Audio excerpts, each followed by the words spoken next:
안녕하십니까 AB 수험생 여러분. 오늘 강의를 맡은 서러벌고등학교 교사 유석용입니다. 2015년도도 3일밖에 남지 않았습니다. 곧 겨울방학이 올 텐데요. 올 겨울방학에는 학생들이 효율적으로 잘 보내는 것이 수험 생활을 하는 데 있어서 수험 생활의 첫 단추를 잘 끼우는 것이라고 할 수 있겠죠. 그래서 오늘 자연계열 AB 고3 학생들을 위한 특강을 준비했습니다. 오늘 강의에는 2017학년도 입시에서 자연계 학생들이 주목해야 할 부분과 과목별 전략에 대해서 자세히 알려드리겠습니다. 끝까지 함께해 주시기 바랍니다. 그럼 TBS 기적의 TV 상담받고 대학가자 2017학년도 대입 성공을 위한 특강 자연계 편 지금 시작하겠습니다.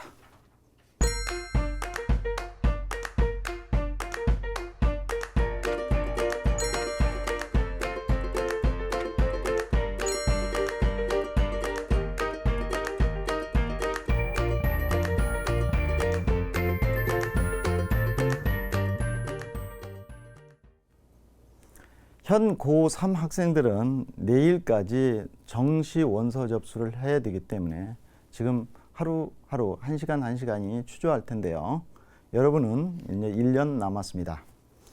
오늘 강의는 2017학년도 대학 입시에서 자연계 학생들이 주목해야 할 대학 전형에 대해서 살펴보고 수학과학 중심으로 자연계 학생들을 위한 과목별 전략을 강의하고자 합니다. 겨울방학의 학습 스케줄, 자기주도 학습까지 정리하도록 하겠습니다. 첫 번째로 2017학년도 대입 입시 자연계 학생이 주목해야 할 대학 전형에 대해서 말씀을 드리면 얼마 전 신문 기사에 앞으로 10년 뒤 인력이 넘치거나 인력이 부족한 것으로 예상되는 10개 학과를 발표했습니다. 그럼 그 내용에 대해서 살펴보겠습니다. 화면을 보시죠. 향후 10년 인력이 과다하고 부족한 예상 10개 학과입니다. 기계, 금속, 전기, 전자, 금속, 화공, 산림수산, 토목, 도시, 의류, 미술, 조형, 약학, 교통, 운송 등 향후 10년 후에 우리 학생들이 아마 졸업할 정도 되면은 나올 때 정도 되면 취업에 크게 어려움이 없는 그런 과가 되겠네요. 향후 10년 후에 인력이 부족한 이공계 분야에 대한 학문적 연구와 진로 진학이 필요할 때입니다. 자, 그럼 자연계열 최상위권 학생들이 주목해야 할 분야가 바로 의치안인데요. 2016학년도 수시에서 성균관대학교 의대의 경우 201대 1이었습니다. 높은 경쟁률을 보였죠. 이처럼 의대에 대한 수험생의 인기는 아주 대단합니다. 그럼 의사가 되려면 어떤 방법이 있을까요? 세 가지로 말씀을 드릴 수가 있겠는데 바로 졸업을 하면 고교를 졸업하면 이제 의대로 진학하는 경우가 있고 고교를 졸업해서 학사, 석사 통합 과정을 입학하는 경우가 이제 두 번째가 되겠고 세 번째는 4년제 대학교에 입학한 다음에 의학 전문대로 진학하는 방법이 있겠죠. 그럼 작년도 2015학년도 정시에서 의치안의학과의 정시 결과를 어떻게 되었는지 한번 살펴보도록 하겠습니다. 화면을 보시죠. 해마다 난이도에 따라 표준 점수가 달라지므로 100분위로 분석해 드리겠습니다. 자, 가군의 서울대는 100분위가 395점입니다. 인서울의 의대를 가기 위해서는 100분위로 391점 정도 돼야 될 것 같고요. 대체로 이제 가군의 의대는 많이 포진되어 있습니다. 다음으로는 치대를 보겠습니다. 치대는 10개의 대학교가 있는데요. 연세대 같은 경우는 100분위로 394점의 점수를 가져야 될 것 같고요. 치대를 가기 위해서는 가군과 나군의 인원이 많기 때문에 거기에 집중을 해야 되겠죠. 12개 대학교의 한의대를 보겠습니다. 한의대는 경희대 자연이 386점 정도 되어야 될 것 같고요. 나군의 한의대가 많이 몰려 있습니다. 다음은 2017학년도 의예과와 치의과 모집 인원을 살펴보겠습니다. 화면을 보시죠. 2017학년도 의예 전체 모집 인원은 2,369명으로 수시 모집에서 1,364명을 선발하고 정시 모집에서 1,005명을 선발합니다. 지난해에는 수시와 정시 모집 비중이 56대 44였고 금년에는 58대 42로 수시 비중이 더 높습니다. 치대는 전체 모집 인원이 573명으로 의예과 마찬가지로 수시 모집의 인원이 다소 늘었습니다. 따라서 지난해 45대 55였던 수시와 정시의 모집 비율이 47대 53으로 정시의 모집 비율이 다소 줄었으나 여전히 수시에 비해 정시 모집 선발이 더 많습니다. 지난해에 이에 자연계 상위권 학생의 지원을 받을 수 있는 의치안의 모집 인원이 많기 때문에 자연계 중상위권 수험생들은 서울대, 연대, 고대 등 상위권 대학교에 진학이 수월할 것으로 전망됩니다. 의치대 모집 인원이 2017학년도에 총 인원이 2,942명으로 올해 2016학년도의 인원은 다소 늘어난 88명이 되겠습니다.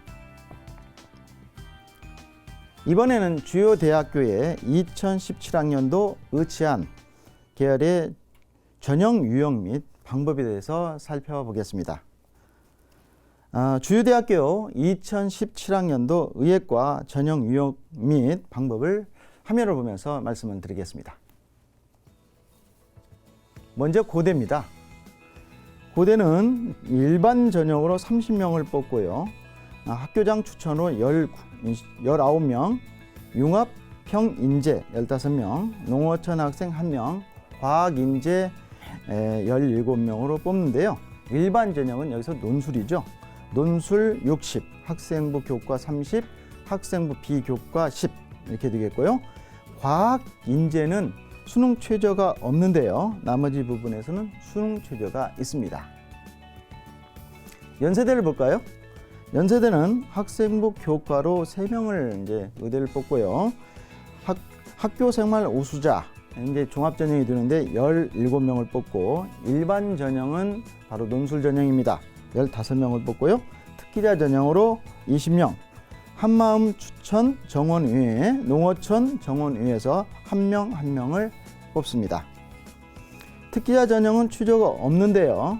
학생부 교과와 학교생활 우수자 전형은 수능 최저에서 국어, 수학, 가학, 영어, 과학은 2과목인데요. 3개 이상의 1등급을 맞아야 되고 한국사는 4등급 이내가 수능 최저가 되겠습니다. 의예과 수시는 전년도에 비해 크게 변화한 사항은 없으나 의전원의 완전한 복귀로 전체적인 인원이 다소 상승하여 자연계 최상위권 학생들에게는 기회로 적용할 수 있습니다. 다음으로는 치의예과를 살펴보겠습니다. 화면을 보시죠. 네, 2017학년도 주요 대학교 치의과 유형 전형 및 방법에서 서울대를 보면 지역균형 선발에서 15명을 선발하는데 서류, 면접, 종합평가 100을 하고 있습니다. 수능 최저는 4개 영역 중 3개 영역 이상 2등급 이내가 되겠고요. 일반 전형은 연대와 고대와 다르게 종합전형입니다. 30명을 선발하고요. 1단계 서류 100, 2단계 1단계 50에 면접 및 구술이 50이 되겠습니다. 수능 최저는 없고요. 그다음에 경북대를 보겠습니다. 학생부 교과 일반이 있고요. 지역 인재 전형이 있는데 10명, 15명을 선발합니다. 학생부 교과 90에 학생부 비교과가 10이 되겠고요. 논술 AAT가 있는데 5명을 선발합니다. 학생부 교과 10, 학생부 비교과 10, 논술 80이 되겠는데요. 수능 최저가 국어, 수학, 가, 영어, 과학 4개 합이 5등급 이내입니다. 한국사는 3등급 이내가 수능 최저입니다. 다음으로는 한의학과를 살펴보겠습니다. 화면을 보시죠. 한의학과는 경희대를 보겠습니다. 네오 르네상스 전형 자연계 종합 전형이죠. 14명을 뽑습니다. 1단계에서 3배수로 서류 종합 100 하고요. 2단계에서 1단계 성적 70, 면접 30을 하는데요. 수능 최저는 종합 전형이기 때문에 없습니다. 논술 전형 자연에서는 34명의 선발을 하는데요. 학생부 30, 논술 70입니다. 수능 최저는 국어, 수학, 가, 영어, 과학은 한 과목을 하는데 3개 합이 4등급 이내입니다. 3개 합이 4등급 이내입니다. 한국사는 5등급 이내가 되겠습니다. 지방에 있는 원광대를 보면요. 일반 자연은 7명을 뽑고요. 지역 내에 지역 인재가 있는데 24명을 뽑고 농어촌 기회균형에다 농어촌 자연은 5명을 선발하는데 학생부 100으로 합니다. 그래서 수능 최저는 국어, 수학, 가, 영어, 그 다음에 과학 한 과목을 하는데 3개 합이 오니까 1, 2, 이 정도는 돼야 되겠네요. 그 다음에 기회균형은 3개 합이 6입니다. 네 번째로 수시 전형별 특징 및 대비에 대해서 말씀을 드리는데요. 먼저 수시의 전형의 합격률을 먼저 살펴보도록 하겠습니다. 학생부 종합 전형은 학생부 교과 전형과 학생부 종합 전형으로 나눠지는데요. 학생부 교과 전형은 100명의 학생이 원서를 내면 22명의 학생이 합격을 하고요. 학생부 종합 전형은 100명의 학생이 원서를 내면은 21명이 합격을 하는 거기 때문에 상당히 합격률이 높습니다. 따라서 학생들은 우선적으로 학생부 종합 전형과 학생부 교과 전형에 관심을 갖는 것이 중요합니다. 따라서 3학년이 되기 전에 학생부하고 자기소개서에 대해서 충분한 준비가 이루어져야 된다. 이렇게 말씀을 드릴 수가 있겠고요. 논술 전형은 10명 중에서 5명, 10명 중에서 5명이 합격을 하고요. 적성 전형은 10명 중에 6명의 학생이 합격하는 그런 경우가 되겠습니다. 자, 다섯 번째로는 2017학년도 논술 전형의 특징에 대해서 말씀을 드리겠는데요. 중상위권 학생들 중 논술 준비하는 학생들이 있는데 수시 전형 중에서 2017학년도 논술 전형의 특징과 대비법에 대해서 조금 더 자세히 알려드리겠습니다. 자, 그럼 먼저 2017학년도 수시 논술고사 실시 대학 및 인원을 살펴보겠습니다. 수시 모집 논술 실시 대학 전체는 28개 학교에서 모집 인원은 14,861명으로 올해 2016년 수시 모집 인원인 15,349명에 비해서 488명이 감소했습니다.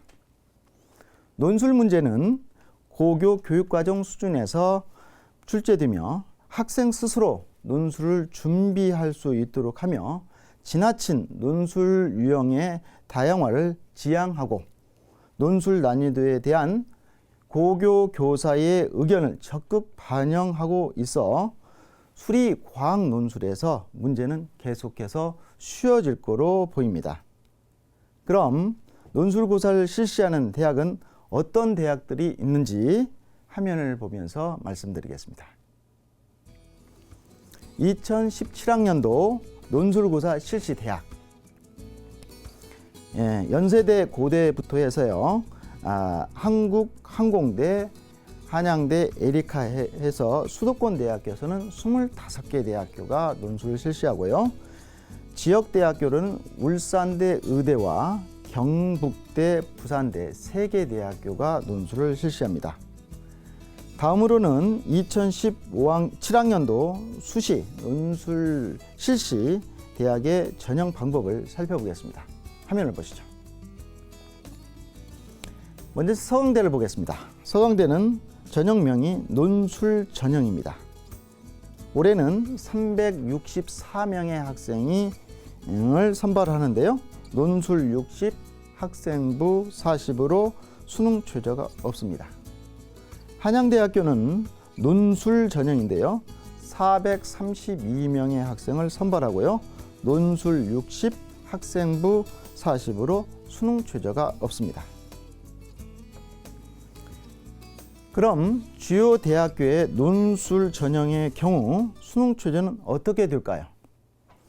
2016 수시에 이어 2017 내년 수시에서도 한양대, 건국대, 그다음에 서울시립대의 경우 논술에서 여전히 수능 최저를 반영하지 않습니다.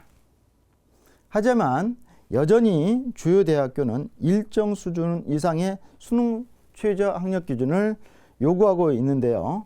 2017학년도 주요 대학의 논술 전형 수능 최저를 화면을 보면서 말씀을 드리겠습니다. 네, 서울대는 논술 전형이 아닌데요. 3개 영역 2개의 2등급이고요. 한국사는 3등급으로 지역 균형이 되겠습니다. 이거는 이제 종합 전형이 되죠. 연세대학교는 자연계 4개 영역 합이 6이 8이 됩니다. 한국사는 4등급이 되겠고요. 고려대학교는 자연계에서 2개 영역 2등급이 되고 한국사는 4등급이 됩니다. 서강대는 2개 영역 2등급이고 한국사 4등급. 성균관대학교도 성균관대학교는 3개 영역의 합이 6이고요. 그러니까 2 이렇게 맞아야 되겠고 그 다음에 한국사는 4등급이 되겠습니다. 한편 연세대와 중앙대, 경희대, 동국대는 여전히 논술 전형에서 탐구 한 과목을 반영하고 있습니다. 이어서 자연계열 논술 학습법에 대해서 살펴보도록 하겠습니다. 자연계열의 경우 논술의 준비의 가장 기본이 되는 교재는 교과서라고 할 수가 있습니다. 교과서의 내용을 단순히 암기하는 것이 아니라 개념이나 논리와 관련된 접근 방식을 논리적으로 유도하고 설명하고 타당한 결론을 이끌어내는 정도의 심도 있는 공부가 필요할 것 같죠. 두 번째는 수능과 함께 준비하는 논술이 되어야 되겠습니다. 최근 자연계열 수리 논술을 보면 주어진 문제를 풀어서 정확한 답을 구하는 문제의 비중이 늘면서 수능 공부와 병행해도 큰 무리가 없는 유형들이 늘고 있는 추세입니다. 세 번째로는 기출문제를 활용하라 이렇게 말씀을 드릴 수가 있겠는데 각 대학별로 출제된 다양한 기출문제를 모아서 정리하는 것이 자연계열 논술 준비의 가장 효과적인 방법이라고 할 수 있겠습니다. 여섯 번째로 2017학년도 적성고사에 대한 특징을 말씀드리겠는데요. 수시 모집 전형 중에서 중하위권 학생 수능 4에서 6등급 수준의 적성고사의 특징에 대해서 살펴보겠습니다. 적성고사의 경우 논술과 마찬가지로 계속 감소하는 추세지만 아직까진 기존 대학들에서 유지하고 있는 전형으로 수능과 논술 전형보다 성적이 다소 다소 낮은 학생들에게는 기회가 될 수가 있죠. 그럼 2017학년도 적성고사 실시대학을 살펴보겠습니다. 화면을 보시죠. 네, 가천대학교가 있고요. 삼육대학교가 올해 이제 2017학년도에 추가가 되고 작년도에 실시했지만 2017학년도에 폐지하는 학교가 금호 공대와 한성대 두 개 대학교가 있네요. 네, 적성고사에 대해서 두 번째 얘기는 적성고사를 실시하는 대학의 전형 유형과 전형 요소를 살펴보도록 하겠습니다. 화면을 보시죠. 수도권에서는 가천대학교에 적성 우수자가 있습니다. 올해 95명을 더 뽑아서 내년에는 95명을 더 선발하는데요. 157명을 올해 2017년도에 선발을 합니다. 학생부 60, 적성 40으로 수능 최저는 없습니다. 지방의 고려대 세종과 홍익대 세종은요, 수능 최저가 있습니다. 세 번째로 2016학년도 기본 자료를 참고로 했으므로 각 대학교 사정에 따라 2017학년도 입시에서는 바뀔 수가 있는 부분은 출제 경향입니다. 출제 경향을 화면을 보면서 설명해 드리겠습니다.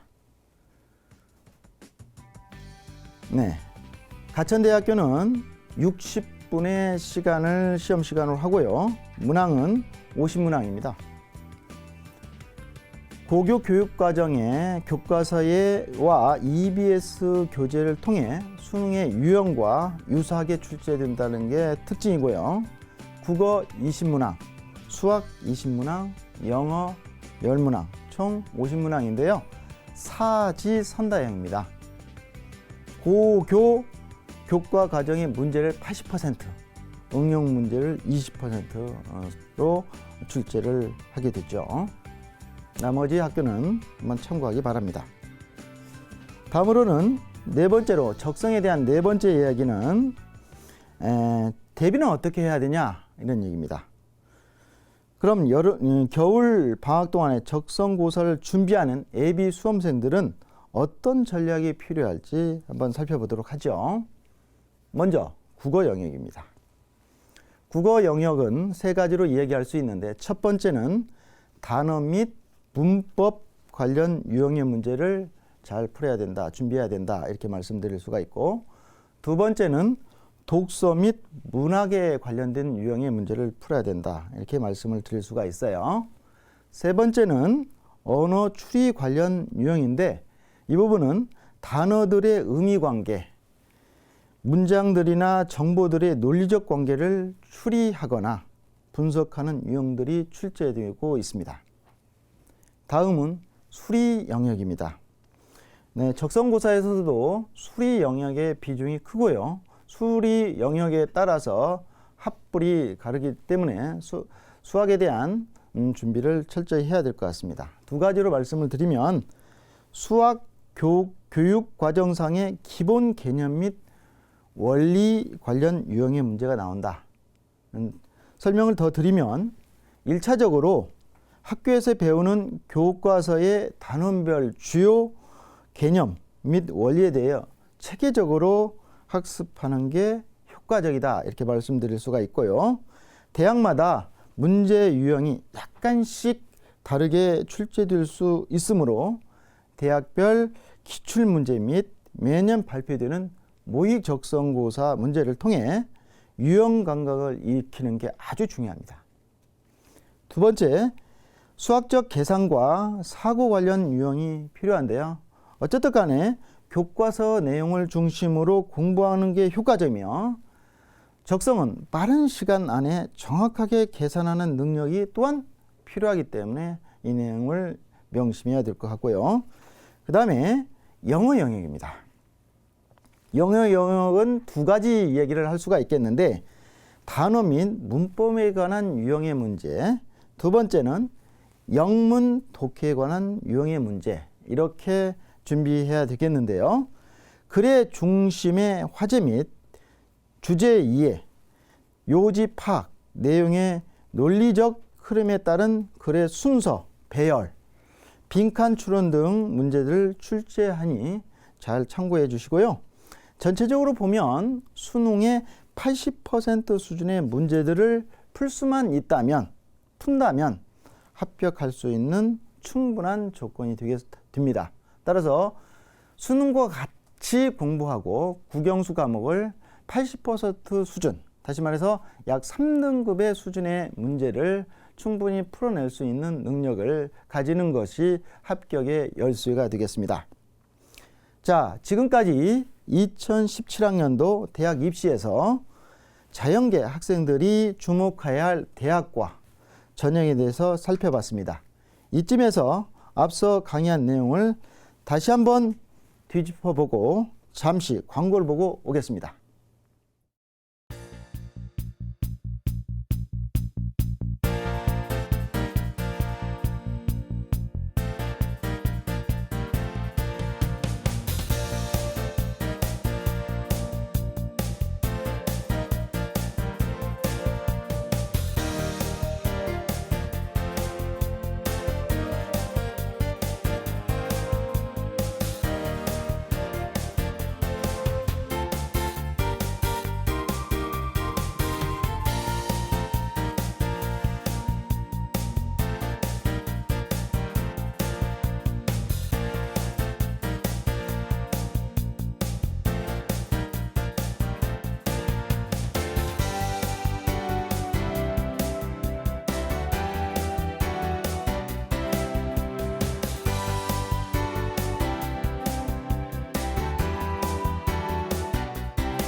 내가 고3이라니. 내가 고3이라니. 내가 고3이라니.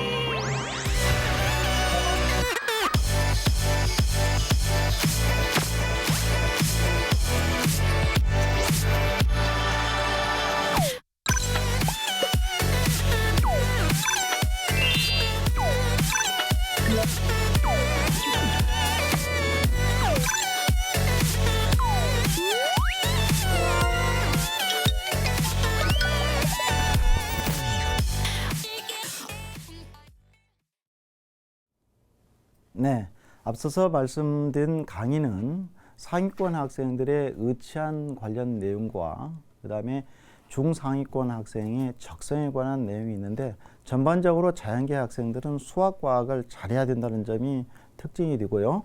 그 다음에 전반적으로 학생부 교과와 종합전형이 우선이고, 거기에 따라 논술 전형과 적성이 있는데, 이 부분을 상위권, 중위권, 하위권에서 적절한 자기 맞춤형 준비를 하는 게 중요하다, 이렇게 말씀을 드리면서 2부로 넘어가도록 하겠습니다. 2부의 강의는 자연계 학생을 위한 과목별 전략, 바로 수학하고 과학입니다. 그럼 먼저 자연계 학생을 위한 수학 전략부터 살펴보도록 하겠습니다. 2017학년도 수능은 2009 개정교육과정으로 실시되는 첫 번째 수능 시험입니다. 2016학년도 수능과 비교하여 어떤 점이 차이가 있는지 화면을 보면서 설명해 드리죠. 네, 2016 수능과 2017 수능은 다른 점이 있습니다. 먼저 A형, B형을 하던 것을 가형과 나형으로 하면서 문과, 이과에 따른 구분을 했다, 이렇게 말씀을 드릴 수가 있고, 7차 교육과정, 개정교육과정에서 2009 개정교육과정으로 실시한다, 이런 부분하고, 문과 선택학생은 A형에서 나형으로, 시험 과목도 수학 2와 미적분 우원 확률 통계로 2017 수능을 보게 되겠고요. 그 다음에 이과 학생, 자연계 학생들은 이제 B형에서 가형으로 이제 명칭이 바뀌는데, 미적분 2, 확률 통계, 기하 벡터, 이렇게 세 과목을 보게 되는데, 문과, 이과의 같은 과목은 확률과 통계가 되겠습니다. 세트형 문항 출제나 가형과 나형의 공통 문항의 개수 및 유형에 대해서는 아직 결정되지 않았습니다. 시험의 적절한 난이도는 최근 수능의 경향에 따라 여전히 쉬운 수능의 경향을 유지할 것으로 예상되며 변별력을 확보하기 위해서 이제 출제 문항 중에서 한두 문항 또는 두세 문항의 문제를 고난이도로 문제를 주면서 그 시험 문제가 결국 시험의 성패를 좌우한다. 이렇게 말씀을 드릴 수가 있고요. 올해 고2 학생이 실시된 고 학생이 봤던 전국 연합고사를 보면은 출제 경향을 통해서 미루 이제 한번 볼 때 과목별 각각의 출제된 문항수, 첫 번째죠. 문항수가 거의 동일하게 안배된다는 점. 두 번째로는 같은 과목 내에서도 중요한 개념을 다루는 단원에 더 많은 배점을 안배했다는 점. 이 점은 수능 체제가 변해도 계속 유지할 것이다. 이렇게 말씀을 드릴 수가 있겠습니다. 다시 말씀드리면 문항수나 배점에서 크게 변하지 않는다. 이렇게 말씀을 드릴 수가 있겠고, 그 다음에 EBS 교재의 연계는 어떻게 되느냐. 이 부분은 어느 정도는 이제 궁금한 학생들이 굉장히 많이 있을 수가 있는데, 사실은 EBS 교재 연계율이나 EBS 연계 방침인 자연계에서는 미적분 2, 기하 벡터, 확률과 통계가 세 과목이 있지 않습니까? 그 부분이 수능 특강에서 3권, 그 다음에 가형, 수학 가형의 내용이 1권, 수능 완성으로 1권에서 총 4권으로 변한다. 작년에 이제 수능 과목이 4과목이었으니까 수능 특강에 4과목, 수능 완성에서 1과목 5과목이었는데 올해는 4과목으로 1과목이 준다, 1권이 준다. 이렇게 이제 말씀을 드릴 수가 있겠습니다. 두 번째로 수학 과목의 학습 방법에 대해서 설명을 드리겠는데요. 자연계 학생들이 보는 과목이 미적분 2, 확률 통계, 기하 벡터인데 순서대로 미적분 1부터 보겠습니다. 미적분 2죠. 1이 아니라 2에서는 지수 로그와 삼각함수 등 초월함수의 미적분을 다루게 되는데, 다른 과목에 비해 다루는 공식이나 법칙이 많아 암기할 내용이 많은 과목으로 기본적으로 과목 공식들을 모두 암기하고 더불어 공식의 유도 과정을 이해해야 된다. 이렇게 말씀을 드릴 수가 있고, 다양한 응용 문제를 해결하는 데 있어서 필요한 공식이나 법칙을 자유자재로 활용할 수 있는 능력을 기를 필요가 있다. 이렇게 이제 말씀을 드릴 수가 있는데요. 고난이도 문항이 자주 출제되는 단원이기도 합니다.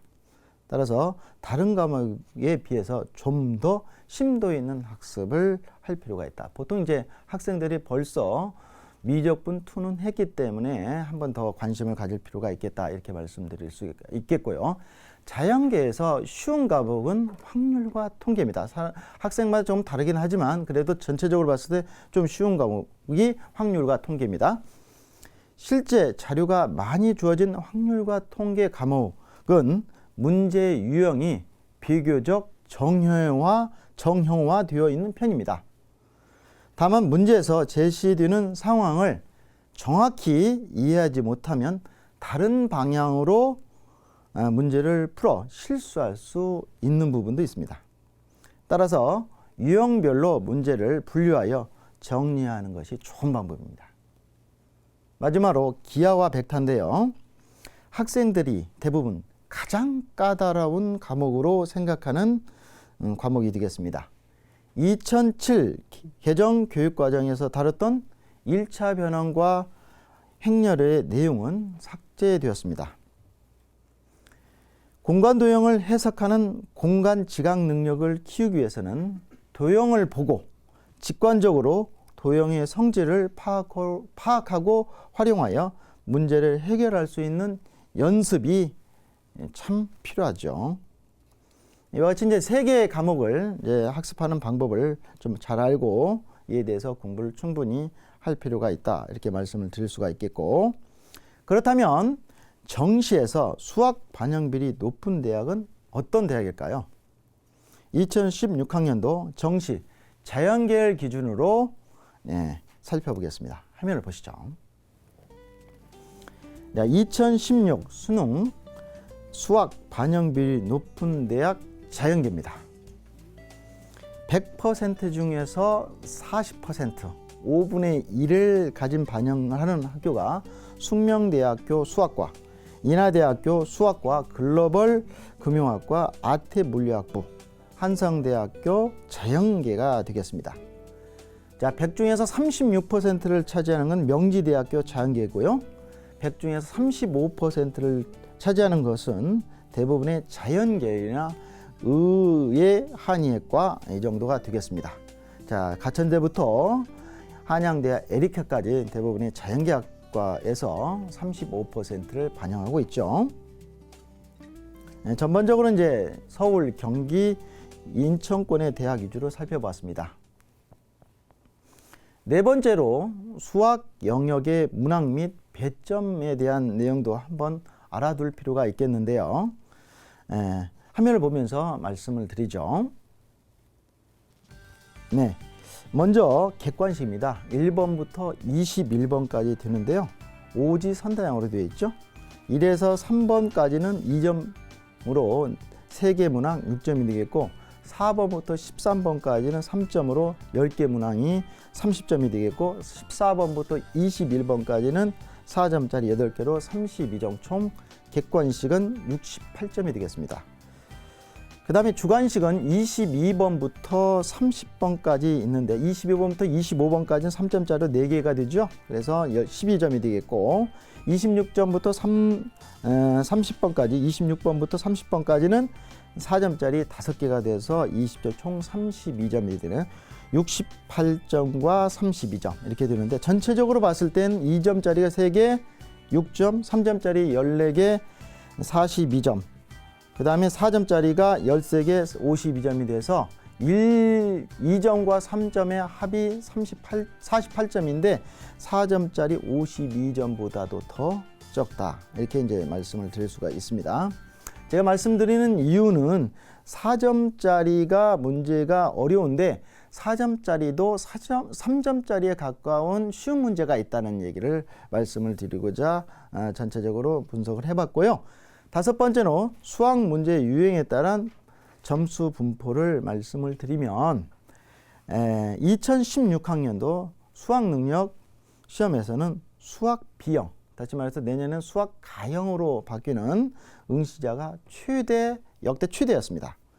2016학년도 수능 영역별 응시자를 보면 수학 B에서 16만 5,826명이 봤는데요.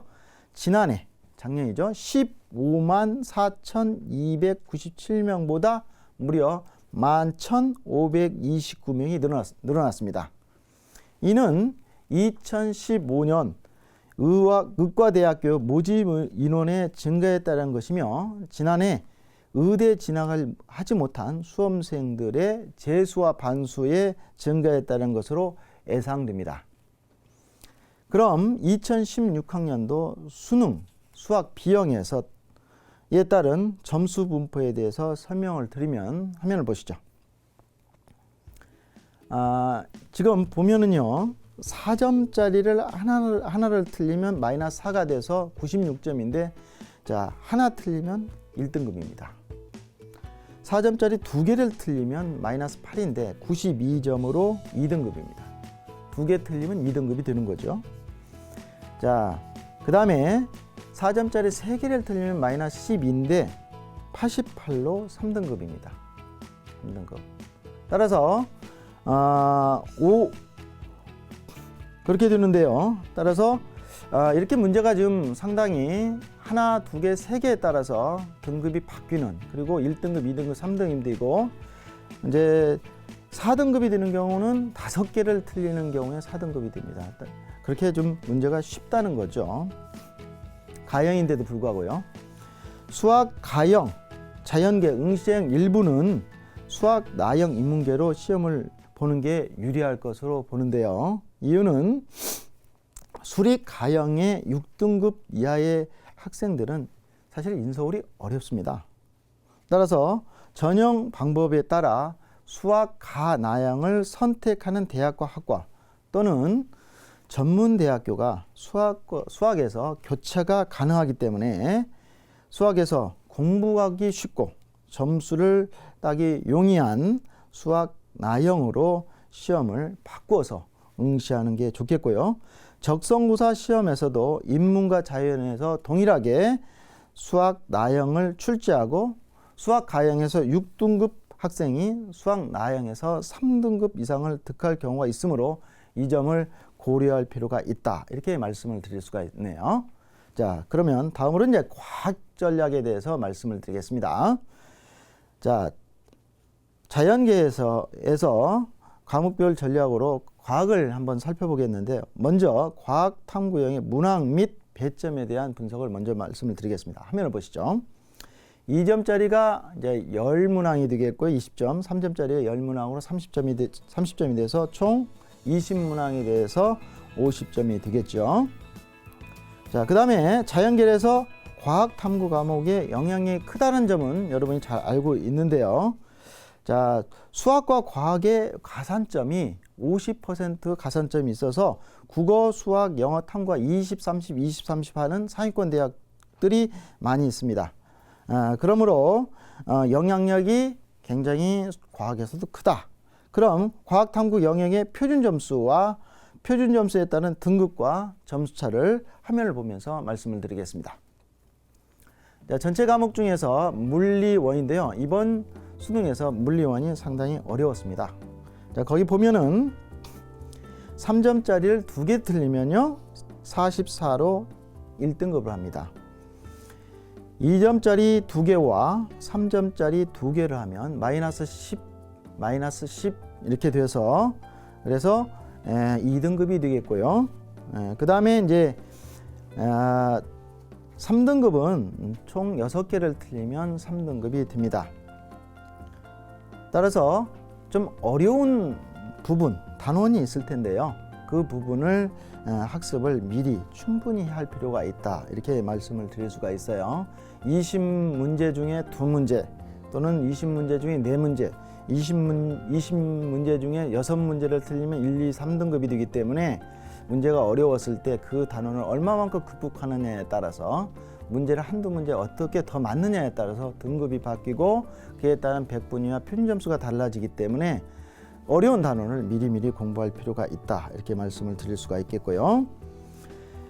그 다음에 학생들이 주목해야 할 부분은 바로 변환 표준 점수입니다. 2016 수능처럼 과목 간 난이도의 편차가 클 경우 대학에서 발표되는 변환 표준 점수, 여기서 대학에서 발표하는 것은 주요 대학교가 되겠죠.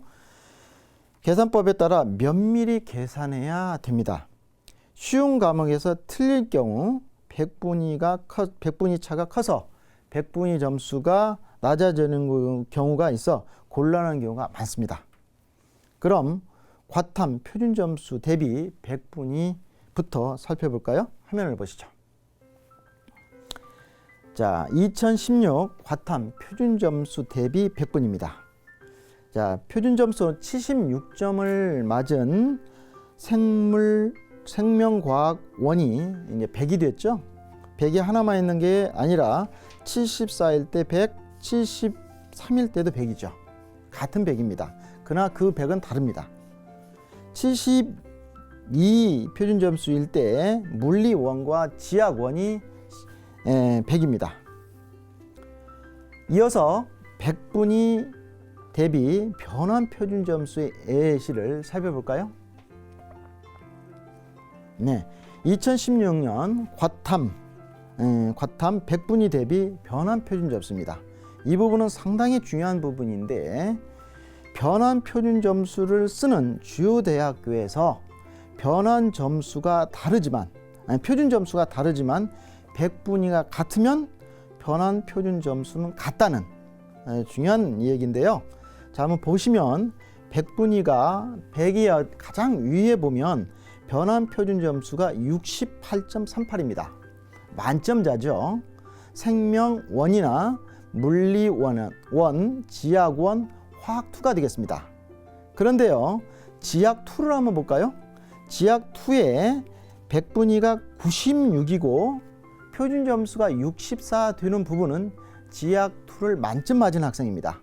그런데 변환 표준 점수로 하면 65.02가 됩니다.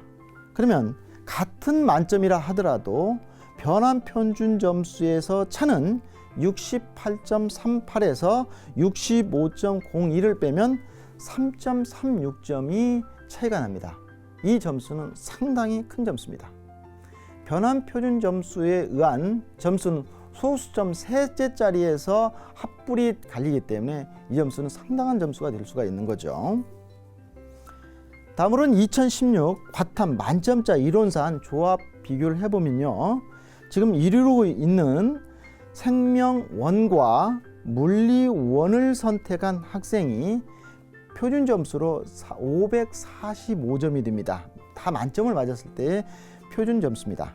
그런데 7위가 되는 물리원 플러스 화학2 학생은 다 만점을 맞았을 때 537점입니다. 그럼 그 두 부분의 차이는 8점 차이가 납니다. 어떤 과목을 선택하느냐, 만점을 맞아도 어떤 과목을 선택하느냐에 따라서 표준 점수를 활용하는 학교에서도의 차이가 있다. 이렇게 될 수가 있는 거죠. 과학 과목 학습 전략을 말씀드리면 첫째로 응시 선택이 신중을 기해야 된다. 바로 금방 말씀드린 부분이 되겠습니다. 두 번째는 교과 개념을 확실하게 이해하고 자료 분석 및 해석 능력을 키워야 된다. 세 번째는 기출문항, 수능, 모의평가 등을 분석하여 그에 대한 대비가 필요하겠다. 이렇게 말씀을 드릴 수가 있겠습니다. 그러면 마지막으로 겨울방학 자기주도학습에 관한 얘기를 말씀을 드리면 첫째로 학습 계획을 짤 때 효율적인 시간 관리가 중요하다. 이렇게 말씀을 드릴 수가 있겠고요. 두 번째로 자연계 학생은 수학, 과학에 올인하라. 이렇게 말씀을 드리고 싶어요. 바로 대입의 성공의 어떤 경우가 되겠습니다. 선생님이 가르쳤던 제자 중에 이런 학생이 있었습니다. 수능에서 국어, 수학, 영어, 과탐 이렇게 세 개를 나왔을 때 국어 4등급, 수학 1등급, 영어 4등급, 과학 1등급 4141 한 학생이 수시 논술 전형에서 고대 공대에 합격한 사례가 있습니다. 이 경우는 어떻게 이제 극단적인 부분이 들 수는 있겠지만 수학과 과학을 잘하는 경우는 수시에서 충분히 경쟁력이 있다. 이렇게 말씀을 드릴 수가 있어요. 이 학생이 정시에 가면 고대 공대를 가기가 쉽지는 않겠죠. 그러나 논술 전형도 있고요.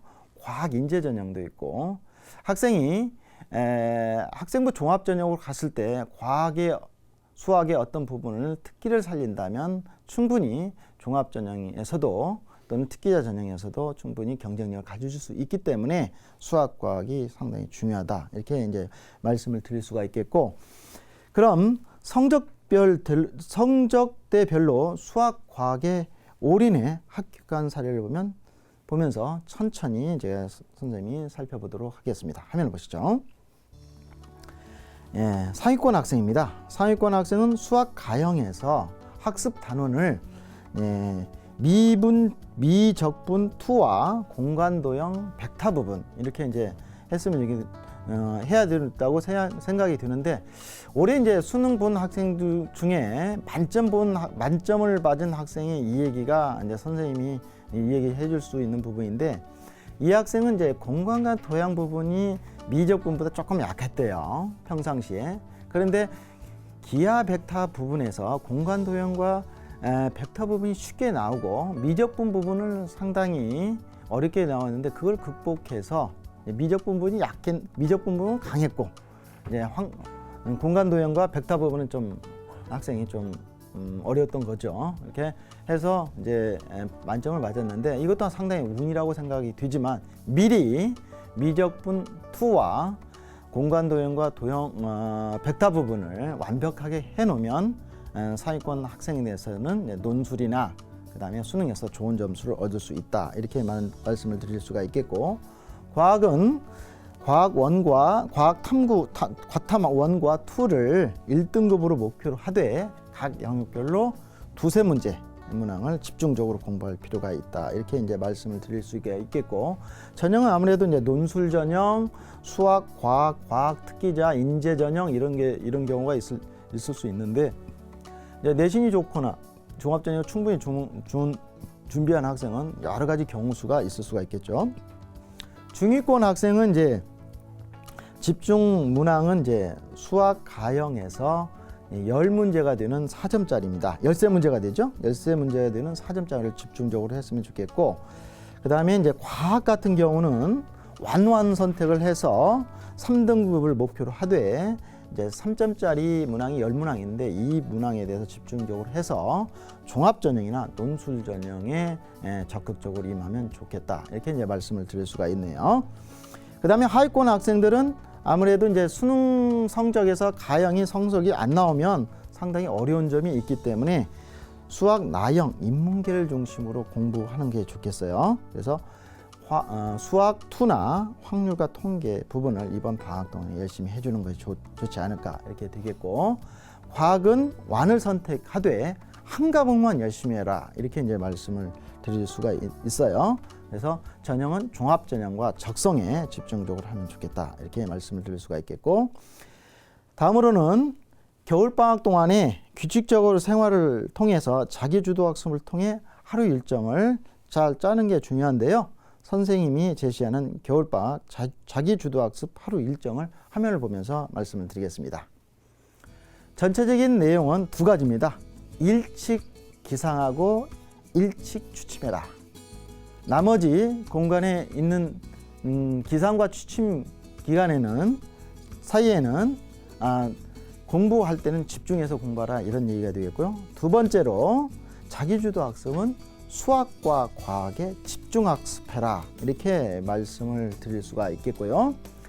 하루의 일과는 인강으로 마무리해라 이렇게 또 말씀을 드릴 수가 있겠네요. 자, 그러면 지금까지 자연계열 과목별 학습 전략을 수학, 과학 중심으로 살펴보고 겨울방학 자기주도 학습에 대해 강의했습니다. 지금까지 강의의 내용을 다시 한번 뒤집어 보겠습니다.